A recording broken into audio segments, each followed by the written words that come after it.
Mask எல்லாரும் நீட்டினீங்கன்னா யார் காட்டுங்க. ஜிபே இங்க இருக்குது. ஜிபே இல்ல கேஷ் தான். எவ்வளவு அது? 10 ரூபாய் 2. அக்கா வாங்க அக்கா.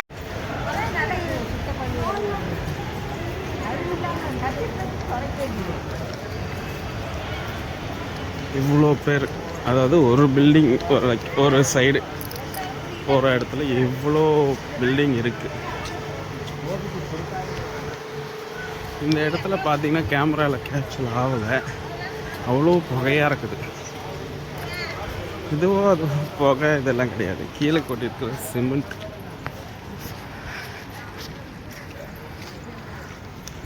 பாருங்க, பிரெக்னென்ட்டாக இருக்கிற பேபிக்கும் செக் பண்ணணும். இல்லை பேபிக்கும் செக் பண்ணணும் ஹார்ட். எனக்கு அதான் கொஞ்சம் கன்ஃபியூஸ் ஆகிடுச்சு. இப்போ டெஸ்ட் எடுக்கணும் எடுப்பாங்களா மாட்டாங்க.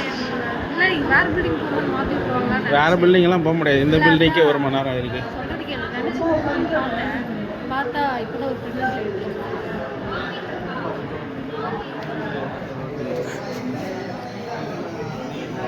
அந்த 74 நம்பர் இங்கே இருக்குது, பென்சிலில் எழுதி வச்சுருக்குறாங்க. இசிஜி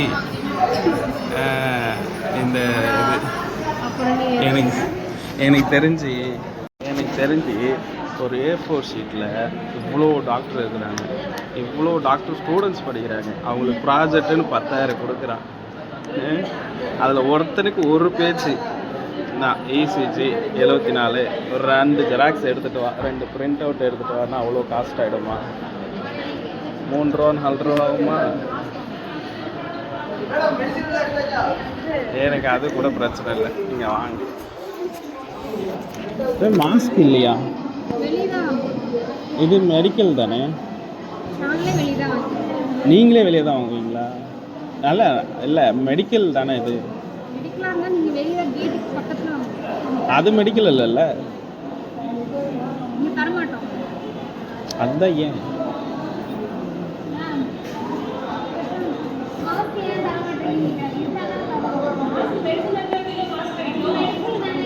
மெடிக்கலில் மாஸ்க் கிடைக்காதாம?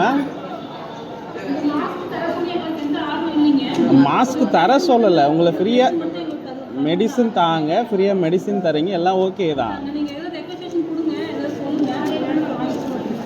ஓ, நாங்கள் ரெக்வஸ்ட் வர 50 பேர் எல்லோரும் ரெக்வஸ்ட் கொடுத்து தான் வெளியே வாங்கிட்டு இருக்காங்க. 40 வருஷமாகவே தரலையா? இல்லை, நான் கேட்குறேன், எனக்கு தெரியாது, நான் ஃபஸ்ட் டைம் வரேன், அதனால கேட்குறேன். மெடிக்கலில் தான் எனக்கு வெளியில் இருக்கிற ரோட்டு கடையில் கூட மெடிக்கலில் தான் மாஸ்க் வாங்க முடியும்.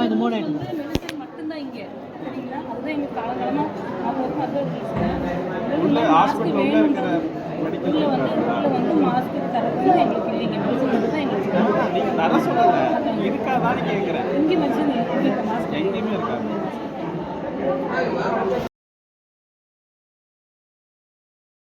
வெளியே காசு செலவானா கூட பரவாயில்ல, போய் எடுத்துக்கலாம் போல். இங்கே வந்துட்டு மாஸ்க்கை போடு, மாஸ்க்கு கேட்டால் மாஸ்க் மெடிக்கலில் இருக்காது. ஏன்னா கவர்மெண்ட் ஹாஸ்பிட்டலில் இருக்கிற மெடிக்கலாம். அதான் அந்த அக்கா சொல்லு, மெடிக்கலில் வச்சு தான் மாஸ்கில் விற்க மாட்டோம். விற்க காசு கொடுத்து வாங்கிறதுக்கு கூட மெடிக்கல்னா தானே மாஸ்க் வாங்க முடியும்.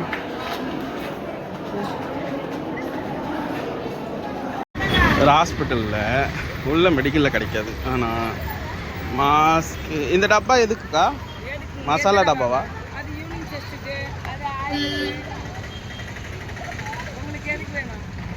எங்களுக்கா தெரிஞ்சுக்கிறதுக்கு தான். எங்களுக்கு வேண்டவே வேண்டாம். ஐயா தெரியுதா? போர்டு இல்லையா? நான் கூட அந்த ஆர்ட்ஸ் மாதிரி போட்டிருப்பாங்கல்ல, தெரியுதா? கோயம்புத்தூர் ஹாஸ்பிட்டலுக்கு ஒரு குஞ்சாணி. இனிமேல் கவர்மெண்ட் ஹாஸ்பிட்டல் சைடு கூட்டுவா, அதுவும் இங்கே கூட்டுவா. ஆனால் மற்ற எல்லா கவர்மெண்ட் ஹாஸ்பிட்டலையும் குறை சொல்ல முடியாது. மற்ற இடத்துல நாங்களும் செக்கப்புக்கு போகிறோம். அது என்ன இடம்? பீலமேடு, அப்புறம் இந்த சைடு வந்துட்டு துணியம்புத்தூரா ஏதோ ஒரு ஊர் பேர் தெரில, அங்கெல்லாம் போகிறோம். அங்கே இருக்கிற நர்ஸுங்க 4 பேர் வந்தாலும் சரி உக்காருமா, இதை கொடுமா, அதை செய்யுமா அப்படின்றாங்க. ஆனால் இங்கே ஒருத்தர்கிட்ட ஒரு அக்கா கிட்ட வழி கேட்டு எனக்கு தெரியாது. அந்த அக்கா அங்கே தான் நர்ஸாக இருக்கிறாங்க. அது அந்த டிபார்ட்மெண்ட் வாசலில் தான் இருக்குது. அவங்க என்ன சொன்னாங்க, எனக்கு தெரியாது, அவ்வளோதான், சிம்பிள். இந்த திருப்பு கேட்டதுக்கு அந்தானே போமே அந்தானே போமே அப்படின்னாங்க. என்ன சென்னையில் இருக்கிற அக்கா கோயம்புத்தூரில் இருக்கிறாங்க. கோயம்புத்தூர் வந்தால் வாங்க போங்க தான் பேசுவாங்கலாம் சொல்லி கோயம்புத்தூருக்கு வந்தா அந்தானே போமே அப்படின்றாங்க அந்த அக்கா.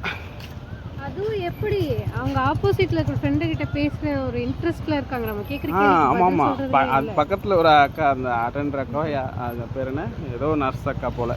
உங்கள் வீட்டில் என்ன குழம்புடி, நாங்கள் அதை கேட்டு பேசிகிட்டு இருந்தாங்க. நாங்கள் போயிட்டு அக்கா அந்த வேலையை எப்படிக்கா போகணும், 43க்கு எப்படிக்கா போகணும், அந்தானே பேமி அப்படின்னு. இனிமேல் வரும் ஹாஸ்பிட்டலுக்கு. ஹாஸ்பிட்டலில் முன்ன இருக்கிறதும் எதுவும் வேணுதான். சும்மாவா போயிட்டு வந்துடலாம் அப்படின்னு சொல்லிட்டு ஒரு நாள் வேஸ்ட்டு. நாங்கள் எவ்வளோ தெரியுமா கிலோமீட்டரு, கிட்டத்தட்ட 15 கிலோமீட்டர் தாண்டி இங்கே வரோம். ஏன் அப்படின்னா, நான் சொன்னல நல்லா பார்க்குற கவர்மெண்ட் ஹாஸ்பிட்டல்ஸு, அங்கே வந்துட்டு இந்த ஃபெசிலிட்டி இல்லை. தூரத்தரடி அங்கே வந்து இந்த இசிஜி எடுக்கிறதோ இல்லை அந்த இது ட்ரைராய்ட் டெஸ்ட் எடுக்கிற ஃபெசிலிட்டிஸோ கிடையாது. அதனால் நாங்கள் இங்கே வந்தால் இங்கே எங்களை வச்சு செய்கிறாங்க. பத்தாததுக்கு இந்த ஊர் டிராஃபிக் வேறு. ஜிடி டேம் பாலம் காட்டினா டிராஃபிக் போவோம். பாலம் கட்டினதுனால தான் டிராஃபிக் ஆகுது. அது கட்டினால தான் டிராஃபிக் ஆகுது.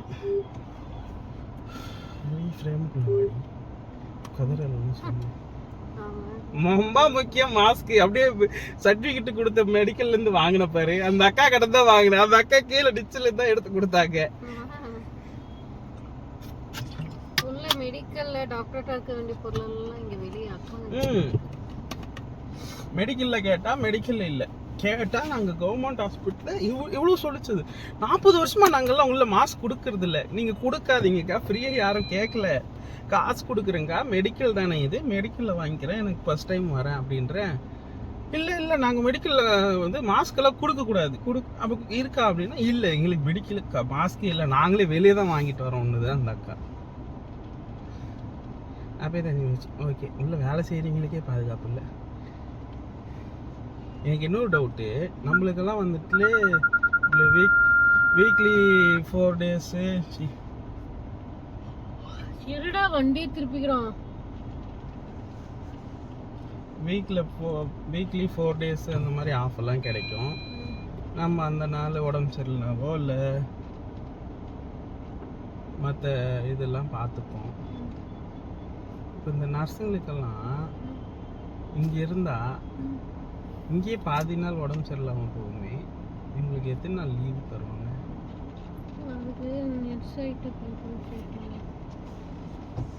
எவ்வளோ நாள் ப்ரோ தருவேன்? எனக்கு தெரிஞ்சு இங்கே இருக்கிற நர்ஸுங்களோ மற்ற இவங்கள வேலை பார்க்குறவங்களுக்கு 15 நாள் ஒர்க்கு, 15 நாள் ஹாஸ்பிட்டல் ஃப்ரீ ட்ரீட்மெண்ட்.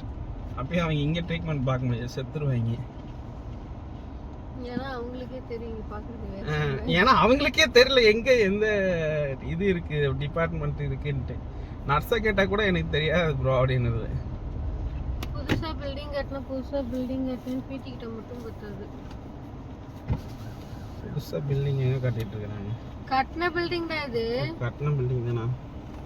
எங்கப்பா அந்த டோக்கன்? இருங்கண்ணா.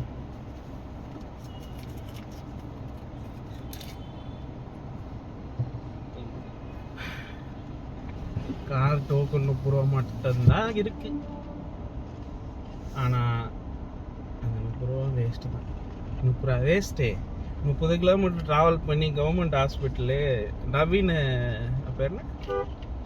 நவீன தரத்தில் வச்ச ஹாஸ்பிட்டலு எதுனா சொன்னாங்க. இங்கிட்டே சொன்னானுங்களே போமா கோயம்புத்தூர் போ, எல்லாம் மரியாதையா பேசுவாங்க, வாங்க போகிற பேசுவாங்கன்ட்டு. இந்த ஹாஸ்பிடல்ல கட்டுறேன்ட்டு தான் பில்டப் பண்ணிட்டு இருந்தாங்க போன 5 வருஷம் ஃபுல்லா.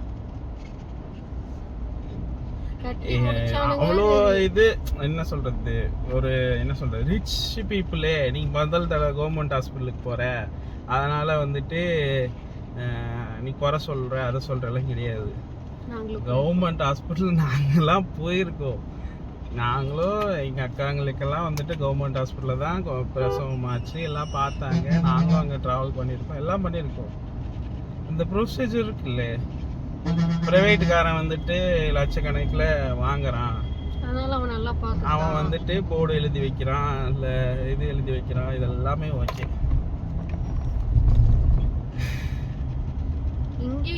இவ்வளோ மெடிக்கல் ஸ்டூடெண்ட்ஸ் இருக்கிறாங்க, எங்களுக்கு முன்னாடி இவ்வளோ பேர் கிராஸ் பண்ணுறாங்க, இவ்வளோ பேர் படிக்கிறானுங்க. ப்ராஜெக்ட் இந்தாப்பா, இந்த பேஷண்ட்டுக்கு இந்த ஸ்கேன் எடுக்கணும், இந்த இது எடுக்கணும், அதை பற்றி ப்ராஜெக்ட் ஒரு 40 பக்கத்துக்கு ஒரு இது எழுதிட்டு வா, இல்லைன்னா இது பிரிண்ட் அவுட் எடுத்துட்டு வா. எனக்கு என்ன டவுட்னா, இப்போ இங்கே ஸ்டூடெண்ட்டாக இருக்கிற அந்த இது டாக்டர்ஸுமே அவங்களுமே ஏதோ பெரிய டாக்டர் மாதிரி அதுங்களுமே வந்துட்டு பேஷண்ட்டை திட்டி கத்தி தான் உட்கார வச்சுட்டு எனக்கு புரியல. அதுதான் கவர்மெண்ட் ஹாஸ்பிட்டல். அவங்க வர்றவங்க காசு மற்ற இடத்துல செலவு பண்ண முடியாம மற்ற இடத்துல போனா எங்களுக்கு இந்த இது இல்லாதவங்க தான் இங்க வராங்க. ஓகே, அவங்களுக்கு படிப்பறிவு இல்லை, காசு இல்லை, படிக்கல அவங்க கூட. ஆனா அது ஹாஸ்பிட்டாலிட்டி தானே, ஹாஸ்பிட்டாலிட்டினா மரியாதை. அவங்களுக்கு கொடுக்குற சம்பளமே நாங்கள் கொடுக்குற காசு தான். அவங்களும் சம்பளம் வாங்குறாங்க, அவங்களும் வந்துட்டு படிப்பை கற்றுக்குறாங்க, மரியாதை கற்றுக்குறாங்க. இப்போ அவன் இங்கே வந்துட்டு இந்த ஹாஸ்பிட்டல்லையோ இங்கே கவர்மெண்ட் ஹாஸ்பிட்டல்லையோ வந்துட்டு ஏமா போமே அப்படி உட்காருமே, இப்படி போமே, கிட்ட வராதுமே, செருப்பு போட்டுன்னு வராதுமே அப்படின்னு கற்றுக்கிட்டு அதே ப்ரைவேட் ஹாஸ்பிட்டலில் போயிட்டு 1 லட்ச ரூபா சம்பளம் வாங்கிட்டு வாங்க உக்காருங்க போங்கன்னுவான். அப்போ கோயம்புத்தூர்னா காசு இருந்தால் தான் மரியாதையா என்ன? எனக்கு புரியல. நானும் கோயம்புத்தூர் வந்து 3 வருஷம் ஆகுது. சென்னையிலேருந்து வரும்போது பஸ்ஸில் பாட்டு போட்டு வந்தேன். இப்போ பாதி பாட்டு போட்டு எங்கள் ஊர் கோயம்புத்தூர் வாங்க போங்கன்னு பேசுவாங்க அப்படின்லாம் பாட்டு பாடிட்டு அந்த பாட்டை பார்த்துட்டே வைப்பில் வந்தா. நான் வந்ததுலேருந்து இவக்கிட்ட இந்த டைலாக் ஒரு 100 தடவை சொல்லியிருப்பேன். இப்படியெல்லாம் இருக்குது. இப்படிலாம் நம்பி கோயம்புத்தூருக்கு வந்தேன், ஏமாந்துட்டு இதுவரை யாருமே வாங்க போங்கன்னு யாரையும் கூப்பிட்டதும் இல்லை, கூப்பிடுறதும் இல்லை. அதெல்லாம் கூப்பிடுவாங்க, வில்லேஜ் சைடு போனா வாங்க போங்கன்னு தாராளமா கூப்பிடுவாங்க. ஆனா என்ன ஜாதி முதல் பார்த்து தான் கூப்பிடுவாங்க. ஆமா, ஒன்றும் இல்லை, ஒரே ஒரு இன்ஸ்டன்ட்டு ரூமு தேடி தெருவா அலைஞ்சிட்டு இருந்தோம். கோயம்புத்தூர் சிட்டிக்குள்ள, வெளியே கூட கிடையாது. இந்த நீலாம்பூர் கிடையாது, இந்த சைடு கோயம்புத்தூர் அந்த சைடுலாம் கூட கிடையாது. கோயம்புத்தூர் சிட்டா ஏர்போர்ட்டு அந்த ஏரியால அன்னைக்கு கருப்பு ட்ரெஸ் கருப்பு சட்டை போட்டு ரூம் தேடிட்டேன். ரூம் எல்லாம் இருக்குன்னு ஒரு ஆண்டி கூப்பிட்டு போயிட்டு ரூம் எல்லாம் சுற்றி காட்டிடுச்சு. இவ்வளோ வாடகைப்பா, இவ்வளோதான் அட்வான்ஸு அப்படின்னு எல்லாம் கேட்டுட்டு நான் வந்து சரிங்க ஓகேங்க நல்லா இருக்கு ரூமு அப்படி இப்படின்னு சொல்லிட்டு நான் வந்து வண்டியில் ஏறி உட்காந்து சரி நான் உங்களுக்கு போயிட்டு ஃபோட்டோ வீட்டில் காமிச்சிட்டு நான் உங்களுக்கு ஓகே சொல்கிறேன் அப்படின்னு சொல்லிட்டு வண்டியில் ஏறி உட்காடுறேன். அந்த அக்கா வந்துட்டு அந்த ஆண்டி நீங்கள் என்ன ஆளுங்க அப்படின்னு எனக்கு புரியல. எனக்கு சத்தியமா ஃபர்ஸ்ட் டைம் அப்படி அந்த டைலாக் நான் கேட்குறேன். நீங்கள் என்ன ஆளுங்க? நான் கேள்விப்பட்டதுன்னா ஹிந்து முஸ்லீம் கிறிஸ்டின் இதுதான் பார்த்து கொடுப்பாங்க அப்படின்னு தான் நான் கேள்விப்பட்டிருக்கேன். ஆனா ஹிந்துஸ்லயே என்ன ஆளுங்கன்னு கேட்டு வீடு கொடுத்தாங்கல்ல, அங்கதான் என்ன ஆளுங்கன்னு கேட்டாங்க. எனக்கு புரியல. நான் புரியல ஆண்டி அப்படின்னு. இல்ல நீங்க என்ன முஸ்லீமா அப்படின்னாங்க. இல்ல ஆண்டி ஏன் அப்படி கேட்க கருப்பு ட்ரெஸ் போட்டுருக்கீங்க அப்படி. இல்ல கோயம்புத்தூர்ல கருப்பு ட்ரெஸ் போட்டுருந்தா முஸ்லீம். அப்போ உட்கோட்டில் சுத்திட்டு இருக்கிறவெல்லாம் முஸ்லீம்ஸ், இந்த சைடு சுத்திட்டு இருக்கவெல்லாம் என்ன பேர் என்ன நாயுடு நாடாரு ஜிடி நாயுடு இந்த மாதிரி எதுனா ஒரு அது வேணும். ஒரு ஊருடா கோயம்புத்தூர், தும்முட்டோண்டு ஊருடா, சுத்தி பார்த்தா 10 கிலோமீட்டர் கூட கிடையாது. ஆனா அதுலயும் கூட போனா கருப்பு ட்ரெஸ் முஸ்லீமு, இந்த சைடு கோயம்புத்தூர் சைடு இந்த சைட்லாம் போனா கிறிஸ்டின்னு, நீலாம்பூர் இந்த சைட்லாம் போனா இந்து நாடாரு நாயுடு, இப்படி பிரிச்சு வாழ்றதுக்கு அதுலயுமே ஒரு ரூல்ஸ் போட்டுருக்காங்க. ஹிந்து சாரி முஸ்லீம் பொண்ணா இருந்து நீ ஃபுல்லா கவர் பண்ணி புர்காலாம் போட்டிருந்து ஒரு ஹிந்து பையன் கூட சுத்தினா நீ எந்த வீட்டு பொண்ணா இருந்தாலும் அவன் உன்னை அடிப்பான். என்ன கிடக்குது. ஆனா இப்படி பிரிச்சு வாழ்றீங்கல்ல, அதிகமா கிரைம் ரேட்டே கோயம்புத்தூர்ல தான் இருக்குது. பொம்பளைங்களுக்கு சேஃப்டி இல்ல. முஸ்லீம் பொம்பளை, இந்து பொம்பளை, கிறிஸ்டின் பொம்பளை இல்ல, பொம்பளைங்களுக்கு பொண்ணுங்களுக்கே சேஃப்டி இல்ல. அதுக்கு நான் சிம்பிள் வேர்ட் சொல்றேன் ப்ரோ. அவங்கள யாரு ப்ரோ அவங்க தனியா போக சொன்னா வெளியே? பொண்ணுங்க வீட்டுக்குள்ள அடக்கொடுக்கமா இருக்கணும். படிக்கிறேன்ட்டு வெளியே போனா, வேலை பார்க்கறேன் வெளியே போனா இப்படிதான் ஆகும். என்ன பண்ணணும்னா ஒவ்வொரு பொண்ணு வீட்லயும் செக்யூரிட்டி கூடயே போட்டு அனுப்பணும். அங்க போனாலும் செக்யூரிட்டி என்ன ஆளுங்கன்னு கேட்பானுங்க. எனக்கு நானே சென்னையில அவ்வளோ காலேஜ் இருக்கு. இது நான் என் லைஃப்ல கேள்விப்படாத ஒரே ஒன்று இந்த ஊர்ல ஒரு ப்ரைவேட் காலேஜ்ல கேள்விப்பட்டேன். அதாவது அந்த ஜாதியை வச்சு அந்த இது பிரிச்சு வச்சிருக்கிறாங்க. அந்த டிகிரி கோர்ஸை வந்துட்டு ரெண்டா பிரிச்சு வச்சிருக்கிறானுங்க. அது ஒரு டிகிரிக்கு ஒரு பிஎஸ்சியில் வந்து அது ஒரு டிகிரி கோர்ஸ், இது ஒரு அது சொல்ல முடியாது. அது ஒரு டிகிரி கோர்ஸ். இந்த கீழே இருக்கிற கேஸ்ட் இருக்காங்க இல்லையா, அவங்கெல்லாம் வந்து காசு கட்ட முடியாதவங்க இல்லை அந்த மாதிரி இருக்கிற கேஸ்ட் இருக்கிறவங்கெல்லாம் ஒரு டிகிரி. ஆனால் சேம் தான். இப்போ கம்ப்யூட்டர் சயின்ஸ் நீ படிக்கிற கம்ப்யூட்டர் இன்ஜினியர் படிக்கிறனா அது ஒரு டிகிரி தான். ஆனால் அதுலேயே பிரித்து வச்சிருக்காங்க ஒரு காலேஜில் மட்டும். அது பேர் சொல்லக்கூடாது. ஆனால் கோயம்புத்தூர்ல தான் ஃபேமஸான காலேஜ் தான். அதே மாதிரி என்னன்னா அந்த ஒரே டிபார்ட்மெண்ட் தான். அது சொல்ல போனா ஒரே டிபார்ட்மெண்ட், அதே டீச்சரு, அதே எல்லாரும் ஒரே இவங்க தான்.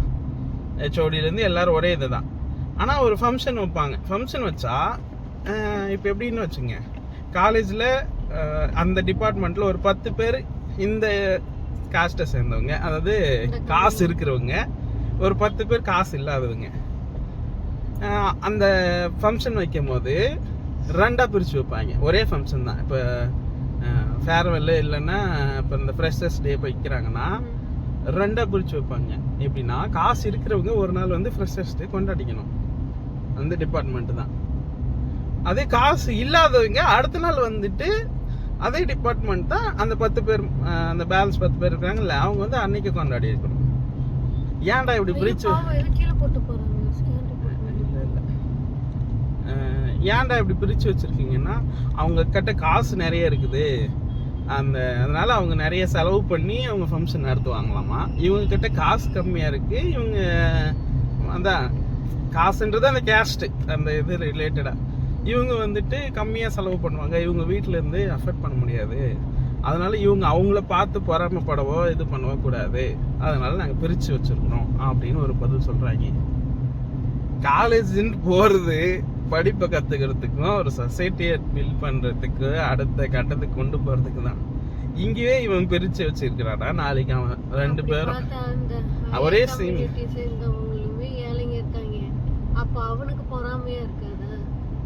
அதெல்லாம் கிடையாது. கேஸ்ட் தான் நம்மளுக்கு முக்கியம். இப்போ அவங்க வந்துட்டு இப்போ என்னன்னா என்ன சொல்றது, ஒரே டிபார்ட்மெண்ட் தான் படிக்கிறாங்க. நாளைக்கு ஒரே கம்பெனியில் வேலை செய்வானா? ஏன்னா கம்பெனி ஓனர் வந்து ஃபாரின்காரன். அவனுக்கு இந்த மேலே கீழே இதெல்லாம் தெரியாது. வெள்ளை கருப்பு தான் அவனுக்கு தெரிஞ்சது. வெள்ளை கருப்பு தான் அவனுக்கு தெரிஞ்சது. இங்கே இவனுக்கு ஒன்றா விட்டா அங்கே ஒன்று இருக்குது. என்ன தெரியுமா? பாலிடிக்ஸ். அங்கே பாலிடிக்ஸ் இருக்காது. இந்த நீ வேலை பார்க்குற நான் இது பண்ணுறேன் அப்படி இருக்காது மோஸ்ட்லி இந்த ஊரில் சொல்கிறேன். ஏன்னா நான் சென்னையில் 8 வருஷம் 9 வருஷம் வேலை பார்த்துட்டேன். அங்கே வந்துட்டு அந்த மாதிரி கிடையாது. இங்கே வந்துட்டு ஒர்க்லேயே இருக்கட்டும் இதுலேயே இருக்கட்டும், நீ இன்னும் ஆளுங்க அவன் வந்து அந்த டிபார்ட்மெண்ட் தான். 2 பேரும் ஒன்றா படிச்சிருப்பான் காலேஜில். இவன் மேலே இவன் கீழே ஒரே இடத்துல வேலைக்கு போவாங்க. அங்கேயே வந்துட்டு அங்கே ஒரு மேனேஜரோ இல்லை இங்கே இருப்பான். அவன் வந்துட்டு ஒரு 5 வருஷம் 10 வருஷம் இருப்பான். அவன் வந்து யாராக இருப்பான்னா இந்த மேலே இருக்கிறவங்க ஆளுங்களோட, நீங்க தான் ஆளுங்கப்பா, அப்படியா நம்பால நீ வா, நீ இந்த பிளேட்டை துடைக்காத, நீ வந்து போய் சர்வீஸ்ல இல்லை, நீயா நீ போய் பிளேட்டை தட அப்படின்னு அவன் பிரிச்சு வைப்பான். ஏன்னா அவன் கத்துக்கிட்டது அதுதான். இது நடந்திருக்கு. கோயம்புத்தூர்லயே இருக்கிற பெரிய ஒரு ஹோட்டல் ஃபீல்ட் தான். அதனால ஹோட்டல்லே நடந்திருக்கு இது. அங்கேயே தான். காலேஜ் அதே காலேஜ் தான். காலேஜுக்கு பேரே ஜாதி பேர் வைக்கும்போது உள்ள பார்க்க மாட்டாங்களா? ஒன்றும் பண்ண முடியாது ஃப்ரெண்ட். ஹாஸ்பிட்டல் ஆரம்பிச்சு இவ்வளோ தூரம் வரையும் இன்னும் கோயம்புத்தூர் வந்துட்டு சென்னையோட அடுத்த சென்னை ஒரு டெவலப்மெண்ட் சிட்டி மாதிரி அடுத்த டெவலப்மெண்ட் சிட்டி வந்துட்டு கோயம்புத்தூரில் மெட்ரோ வரப்போகுது. அவ்வளோ பெரிய railway station, Coimbatore central railway station இருக்குது. கோயம்புத்தூர் பெரிய ஜிஹெச் எல்லாம் இல்லை ப்ரோ, பெருசாக இருக்குது அவ்வளோதான். ஆனால் அதுக்குள்ளே ஒன்றும் கிடையாது. 1ஆம் நம்பர்லேருந்து 102 நம்பருக்கு அடிக்கிறதுக்குள்ள அவன் 108ல் போய் செத்துருவான். அதுக்கு ஒரு சின்ன ரிக்வஸ்ட் தான், ஒரே ஒரு A4 சீட் 3 ரூபா 4 ரூபா செலவாகும். அதில் இந்த டிபார்ட்மெண்ட் அந்த நம்பர் எழுதுற டிபார்ட்மெண்ட் கூட வேணாம், நம்பர் எழுதி அந்த பில்டிங் வெளியே ஓட்டுங்க. வெளியே ஓட்டினாதான் தெரியும். அதுவும் உள்ள அந்த ஒரு என்ன சொல்றது, சுத்தி போனா ஒரு சின்ன ஒரு கட்டை கதவுல வச்சு அதுல பென்சில்ல எழுதி வச்சிருக்கிறாங்க. பென்சில்ல 32 42 எழுதி வச்சிருந்தா ஒண்ணு அது ஏன் எழுதியிருப்பாங்கன்னு எனக்கு தெரியல சத்தியமா. ஒருவேளை டெய்லியும் மாத்திட்டு இருப்பாங்களோ, ஒரு நாளைக்கு 42 இந்த பில்டிங்ல இருக்கும், அடுத்த நாள் அந்த பில்டிங்ல அப்படி மாத்துவாங்களான்னா எனக்கு அதுவும் தெரியல. ஏன்னா அப்படி மாத்தினாலும் நடக்கிறது வாய்ப்பு இல்லை. பெஸ்ட் எக்ஸாம்பிள்னா இந்த பாண்டிச்சேரியில் இருக்க அந்த ஜெம்ஸ் ஹாஸ்பிட்டலில் போய் பாருங்க. ஜேம் ஏதோ ஒரு ஹாஸ்பிட்டல். அது வெளியே கேட்ல இருந்து போட்டிருப்பாங்க நம்பர். A2க்கு போறீங்களா, இங்க போங்க, இந்த பில்டிங்ல இந்த ஃப்ளோர்ல இந்த நம்பர் இருக்குது அப்படின்னு போடுவாங்க. அந்த மாதிரி பில்டிங்ல இந்த நம்பர் இருக்கு, இந்த நம்பர் டு இந்த நம்பர் 10லேருந்து 20 வரையும் இந்த பில்டிங்ல இருக்கு, கிரவுண்ட் ஃப்ளோர்ல 20லேருந்து 40 வரையும் இந்த ஃப்ளோர் இருக்கு. அந்த மாதிரி ஜஸ்ட் ஒரு நம்பர் A4 ஷீட்ல அந்த ஸ்டூடெண்ட்ஸ் கிட்ட ஒரு 10 ரூபா செலவு பண்ணி போட சொல்லுங்க. எங்களால சத்தியமா நடக்க முடியல. இவங்களுக்கெல்லாம் டெலிவரி ஆயிடும், இல்லைன்னா ஆபாசம் தான் ஆகும். இதுதான் பெரிய இதுவே. ECGக்கு அந்த ஜெல் அப்ளை பண்றாங்க, அந்த ஜெல்ல வைப் பண்ண டிஷ்யூ தர மாட்டாங்க. அங்க ஒரு இது இங்க இது அப்படி சொன்ன இது ஆகாது. எப்படின்னா இங்க நிறைய வந்துட்டு ஸ்டாலின் ஐயாவோட ஃபேன்ஸ் இருக்கிறாங்க. நான் நிறைய பேரை பார்த்தேன். ஏன் அப்படின்னா ஸ்டாலின் ஐயா ஏதோ ஒரு பேட்டியா இல்ல என்னெல்லாம் தெரியாது, அந்த மீம்ஸ்லாம் பார்த்துருக்கேன். கார்ல எல்லாம் இறங்கி சட்டையை கழட்டி போட்டு அப்படி நடந்து வருவாரு. அடிச்சிட்டாங்க ஏதோ சட்டசபை பழைய வீடியோ தான். நான் உள்ள அந்த ECG அந்த பில்டிங்ல பாரு, எல்லாரும் சட்டையை இப்படி கழட்டி போட்டு இப்படி வராங்க. என்னடான்னு பார்த்தா அந்த ஜெல்லு, அந்த ECG போடுற அந்த ஜெல்லு வச்சு அது பண்ணுவாங்க போல. அது அப்படியே இருக்கு, அது சட்டில படக்கூடாதுன்னு அது ஆடுறதுக்கோசம் சட்டையை கழட்டிட்டு சுத்திக்கிட்டு இருக்கிறாங்க. இவங்க என்ன பண்ணுவாங்க, சரி ஏன் அப்படின்னு போயிட்டு உள்ள பார்த்தா அந்த ஜெல்லு கையில கூட தொட மாட்டாங்க. அந்த டாக்டரோ உள்ள இருக்கிற நர்ஸோ அப்படியே சஜக்னு போட்டுட்டு அதை மேல வச்சு ஓகே எஞ்சிப்போ முடிஞ்சு. அதுவும் அந்த ECG ப்ராப்பரா எடுக்கிறாங்களான்னு எனக்கு தெரியல. ஏன்னா வந்துட்டு ஒரு குறிப்பிட்ட சைஸ்க்கு ஒரு பேப்பர், அவ்வளவுதான். அந்த பேப்பர் சைஸ்க்கு வந்தோடனே அவ்வளவுதான் நிறுத்திட்டு வைக்கிறவங்க உடனே எடுத்துடுறாங்க. ECGனா கொஞ்சம் செக் பண்ணுவாங்க, கொஞ்சம் நீட்டமாலாம் பேப்பர் வரும். நானும் ECG எல்லாம் எடுத்துருக்கிறேன் பிரைவேட்ல, பட் கவர்மெண்ட்லயே கூட எடுத்துருக்கிறேன் கேரளாலாம். நல்லா பெருசா கொடுப்பாங்க ஒரு ஷீட்டு, நல்லா பொறுமையா எடுத்துட்டு இவங்க போறாங்க, வச்சாங்க, ஷீட் முடிஞ்சுமா ஓகே அப்படின்னு சொல்லிட்டு அனுப்பிடுறாங்க. இதுல என்ன ECG ரிப்போர்ட் வருது அப்படின்னு எனக்கு எனக்கும் தெரியல. தெரியல அதெல்லாம் எப்படி இதை ரன் பண்றாங்க. ஏன்னா இவ்வளோ பெரிய ஹாஸ்பிட்டல், சின்னது கூட கிடையாது. அவ்வளோ பேர் பேஷண்ட்ஸ் வராங்க இந்த சைடு, எல்லா சைடுன்னு கோயம்புத்தூர்ல. அவங்க இவங்க இந்த ஆளுங்க அந்த ஆளுங்க எல்லா ஆளுங்களும் வர இடத்துல இப்படி சட்டையை கழட்டி போட்டு சுத்துறது. அதில் ஒருத்தர் வந்து அதை எடுக்கல, கரெக்டாக வெளியே வராங்க ஜென்ஸ், அந்த இதில் இருந்து கத்திக்கிட்டே வர்றாரு. ஒரு துடைக்கிறதுக்கு ஒரு டிஷ்யூ பேப்பர் கூட வச்சிருக்க மாட்டீங்களா, நாங்கள் வீட்டிலேருந்து எடுத்துகிட்டு வர முடியுமா, இல்லை நாங்கள் சட்டையை கழட்டி தொடச்சிட்டு போக முடியுமா, நீங்கள் உள்ள ஒரு பேப்பர், ஒரு என்ன சொல்ற நியூஸ் பேப்பர் கூட வச்சிருக்க மாட்டீங்களா துடைக்கிறதுக்கு, என்ன இது பண்ணுறீங்க. அவர் பாட்டு அப்படி கத்திட்டே போகிறாரு, ஒரு லுங்கியை தூக்கி வாயில் கடிச்சிட்டு சட்டையை கழட்டிட்டு. எனக்கு அப்போ தான் ஸ்டாலின் ஞாபகம் வந்தாரு. அவர் இந்த மாடி லாங்குவேஜ் எங்கேயோ பார்த்துருக்க மாதிரி இருக்குன்னா அப்புறம் எல்லாரும் அதே மாதிரி சட்டையை கழட்டிட்டு வராங்க. நடப்பாவீங்களா அப்படின்ற மாதிரி ஆயிடுச்சு. இதுல வேற சப்போர்ட்டுக்கு துணைக்கு கூட ஒரு அட்டெண்டர் நின்னுட்டு இருந்தாங்கன்னா அட்டெண்டர் நிக்க கூடாது. ஏன் அந்த பேஷண்டால நிக்க முடியல அப்படின்னா அட்டெண்டர் நிக்க கூடாது, அட்டெண்டர் உள்ள வரக்கூடாது. அப்ப நீங்க புடிச்சு கூட்டு போவீங்களா? குடிக்கிறதுக்கே அப்படியே ஐயோ அப்படின்னு பாக்குறாங்க. ஆமா, அந்த பாட்டி கீழே விழ போறாங்க. அந்த அம்மா, அந்த ஒரு பையன் தான் கூப்பிட்டு வந்தான். அந்த அம்மா வந்து நீங்க விட்டு போங்க, நீங்க விட்டு போங்க. விட்டு போனா அவங்க பிடிக்கணும், இல்ல பிடிச்சி கூப்பிட்டு போகணும்ல. ஏங்க அவங்க நர்ஸா ஒரு 5 வருஷம் 10 வருஷம் இருக்கட்டும், இல்ல டாக்டரா கூட இருக்கட்டும், கூட இருக்கிற அந்த இப்போ ஹெல்ப் பண்றதுக்கோசம் அந்த காலேஜ் நர்சிங் கோர்ஸ் படிக்கிறேன், டிப்ளமோ இதை படிக்கிறவங்கள கூட நான் 3 பேர் 2 பேர் வச்சிருக்கிறாங்க. அவங்களையாச்சும் சரி பிடிச்சிங்க உட்காரையுமா, இல்லை பிடிச்சி உள்ள கூப்பிட்டு வந்து சேரில் உட்காரையுமா, இன்னும் கிடையாது. விடுனா அந்த பொண்ணு கீழே விழுது, அந்த ஆண்டி கீழே நிற்க முடியாம. அதுதான் அவங்க பையன், அவங்க பையனே உள்ள விட மாட்டான். கேட்டால் பொம்பளைங்க வரலையானு. எல்லா பேஷண்ட்டு கூட எல்லா பொம்பளைங்களும் வந்துட்டு இருந்தா அப்புறம் அப்போ அவங்க பொம்பளைங்க இல்லையா, உள்ளே இருக்கிற நர்ஸோ இல்லை அங்கே ட்ரைனிங் பார்க்குற அந்த அவங்களாம் பொம்பளைங்க இல்லையா. இந்த இல்லை இசிஜி எடுக்கிற இடத்துல எப்படி ஜென்ஸ் அலோவ் பண்ண முடியும்? ஓகே, நீங்கள் ஜென்ஸ் அலோவ் பண்ணாதீங்க, அப்போ நீங்கள் அந்த வேலையை பார்க்கணும்ல. செவிலியன்ஸ்னாவே அதுதானே, அதுக்கு மீனிங் அதுதானே. அது அந்த இதெல்லாம் வந்துட்டு பிரைவேட் ஹாஸ்பிட்டலுக்கு, கவர்மெண்ட் ஹாஸ்பிட்டலுக்கு அந்த ரூல்ஸ் எல்லாம் கிடையாது, தெரியும்ல. அங்கே மட்டும் அந்த ஆளுங்க இருக்கிறாங்களா, அவங்க இருக்கிறாங்களா? இதுல வந்துட்டு உள்ள இசிஜிக்கு ஒரு எனக்கு தெரிஞ்சு சொல்றீங்க, வயசான ஒரு அம்மா படுத்துட்டு இருக்குது. ஈஸி முடிஞ்சோன்னா எந்திரிமான்னு துரத்தி விட்டா அந்த அம்மா போட முடியாது, எந்திரிக்குது. எந்திரி புரியல, தொட கூட மாட்டேன். எந்திரி. அந்த இசிஜி அந்த இது எடுக்கும் போதும் கூட ஜெல் ஒழுங்கா அப்ளை பண்ணி கரெக்டா பண்றாங்களா இல்ல, அந்த இது துடைக்கிறாங்களா இல்ல, அந்த டியூப் மாதிரி வைப்பாங்கல்ல அதை துடைக்கிறாங்களா இல்ல, அதுல எல்லாருக்கும் வச்சு அதே ஜெல்லு தான், அதே ஜெல்லு அதே இடம். ஆனால் செப்பல் உள்ளே போட்டு போகக்கூடாது. ஏன்னா உள்ளே வந்து நர்ஸுங்களோ டாக்டர் மனசு தான் செப்பல்ஸ் போட்டுக்கணும். அதுவும் ஹாஸ்பிட்டல்ஸ்ல ஹாஸ்பிட்டலுக்குள்ள இருக்கும்போது ஒரு ஷூ இல்லைன்னா செப்பல் போடணும்னு ரூல்ஸ் இருக்குது. வெளியில யூஸ் பண்ற செப்பல் உள்ள போடக்கூடாது. அந்த இசிஜி எடுக்கிற பொம்பளையே வெளியே போட்டு இருக்கிற செப்பலை தான் உள்ளேயும் போட்டுட்டு இருந்தா. அவன் செப்பல்லே அவ்வளோ அழுக்கு இருந்துச்சு. என் செப்பல்லாம் பளபளன்னு இருக்குது. வெறுப்பாயிடுச்சு. செருப்பு கழட்டிட்டு வந்தா கீழே ஃபுல்லா ஒரே மண்ணு. அதே மண்ணு காலோட தான் பெட்டில் எல்லாரும் படுக்கிறாங்க. அந்த பெட்லேயே படுத்தா அப்போ உங்களுக்கு இசிஜி எடுக்கும்போது கண்டிப்பாக ட்ரெஸ்ஸு அந்த இது பண்ணிட்டு தான் எடுக்கணும். இப்போ அந்த இதுவோ இல்லை ஏதாச்சும் ஒரு கெமிக்கலோ இல்லை ஏதாச்சும் ஒன்று போச்சுன்னா மறுபடியும் அவங்களுக்கு இன்ஃபெக்ஷன் தான் ஆகும். இது வந்துட்டு அட்ஜஸ்ட் பண்ற டைம் கூட கொடுக்க மாட்டேங்க. இறங்கி போய் அட்ஜஸ்ட் போ வெளில போய் எல்லாம் அங்கே கேள்வி கேட்டால் 40 வருஷமா இப்படிதான் இருக்குது, 30 வருஷமா இருக்குது. வேணும்னா போய்க்க காசு நாங்க வெளில போய் எடுத்துக்கோ, எங்களுக்கு பிரச்சனை இல்லை. ஜஸ்ட் ட்ரை பண்ணலாமேட்டு இங்க வந்தோம். முடியாதவங்க என்ன பண்ணுவாங்க? அவ்வளோ பேர் இருக்கிறான்.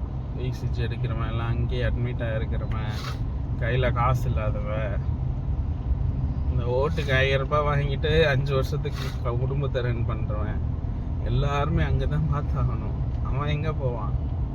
இசிஜி வெளியே எடுத்தேன். அதனால தான் கோயம்புத்தூரில் வந்துட்டு ப்ரைவேட் ஹாஸ்பிட்டல்ஸ் வந்துட்டு ரொம்ப காஸ்ட்டாகவும் இருக்கிறதும். ஜஸ்ட்டு ஒரு நாங்கள் இங்கே இந்த ஸ்கேன் எடுக்கிறதுக்கு எல்லா ப்ரைவேட் இதுலேயும் கேட்டோம் ஃபோன் பண்ணி. டாக்டர் ரிசிப்ட் இருக்கா எல்லாத்தையும் கேட்டாங்க. ஓகே இருக்குது, எவ்வளோ ஆகும்னா சொல்ல மாட்டேன்னா. நேரில் போனால் நீங்கள் சொல்கிறதுக்கு இந்த சொல்கிற கரெக்டாக அந்த ஸ்கேன் சென்டருக்கு அது சொல்கிறதுக்கு டாக்டருக்கு ஒரு அமௌண்ட்டு, அதுவும் எவ்வளோனா குறைஞ்சது ஒரு 600லேருந்து 1200 வரையும் வெறும் சொல்கிறதுக்கு. அவங்க சரி ஒன்றும் இல்லைம்மா அப்படின்னு சொல்கிறதுக்கு கூட நாங்கள் 1000லேருந்து 1500 ரூபா பே பண்ணோம்.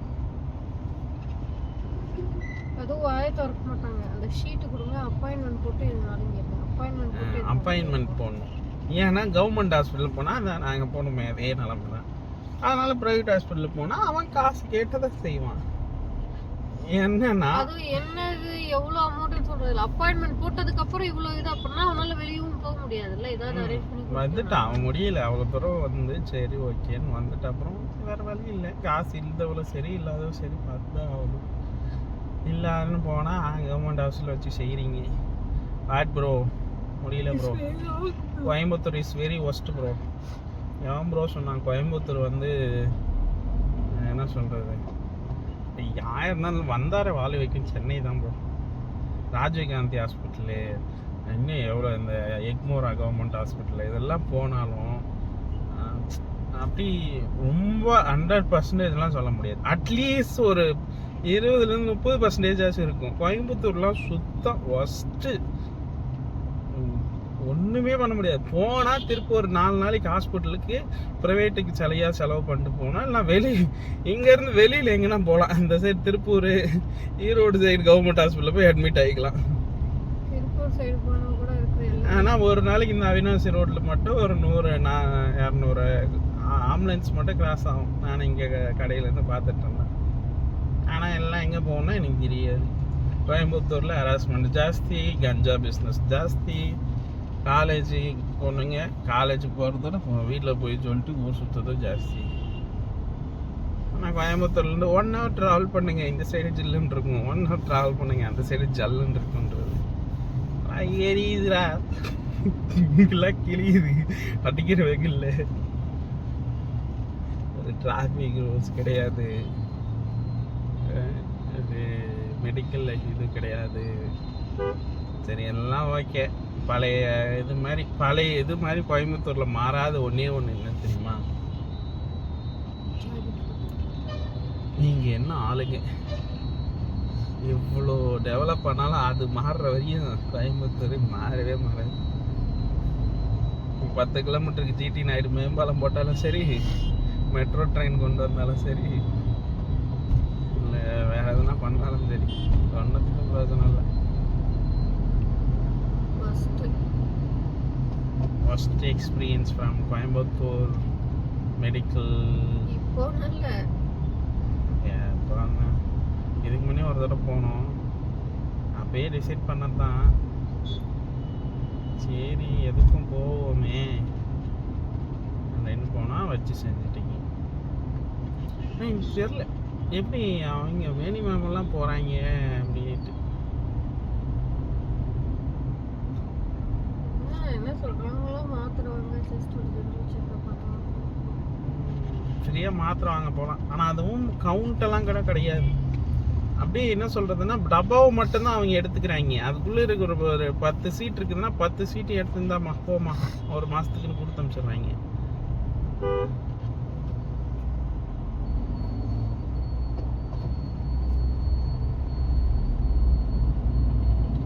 எல்லா மாத்திரையும் ஒரே கணக்கு இருக்கிறதுல ஒன்று கூட ஒரு கரை இருக்கும். ஆனால் அதெல்லாம் பார்த்ததில்ல. எடுத்து கூட அவ்வளோதான்.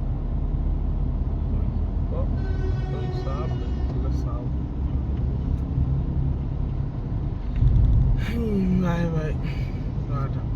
எனக்கு புரியாத ஒரு விஷயம் என்னன்னா, இந்த மாத்திரை இருக்குல்ல, அதையும் கவர்மெண்ட்ல கொடுக்குற மாத்திரை மட்டும் அவ்வளோ ஸ்மெல் வருது, பிரைவேட்ல கொடுக்குற மாத்திரை கவர்மெண்ட்ல வந்து பியூர் ஆர்கானிக்காக செய்கிறாங்க, அதனால எந்த ஸ்மெல் வரும்.